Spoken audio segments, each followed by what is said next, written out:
বাবারে বাবা, জীবনে প্রথমবার এরকম ক্রেনে করে ডিজে লাইটিং ঝুলিয়ে দেখলাম কার্নিভাল। আমাদের এইখানে না কালী পুজো অনেক বড় করে হয়, যারা যারা আমাদের এইখানে থাকে তারা তারা জানে।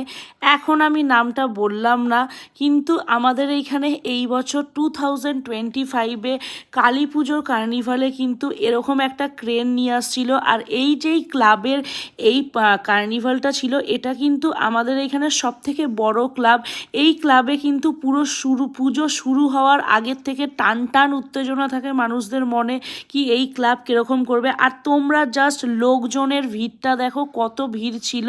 আর সত্যি কথা বলতে কি, আমি তো এখানে তোমাদের সাউন্ড দিয়ে বুঝাতে পারলাম না যে এখানে মিউজিক কি চলছিল, কেন কি কপিরাইট চলবে, পড়ে যাবে, কিন্তু দারুণ মজা হচ্ছিল, দারুণ। আর আমি তো জীবনে কোনো দিন মাথার মধ্যে আসেইনি কি এরকম একটা শ্যামা পুজোর মানে কালী পুজোর কার্নিভালে এরকম একটা কনসেপ্ট হতে পারে, কি ক্রেনে করে ডিজে লাইট ঘুরিয়ে।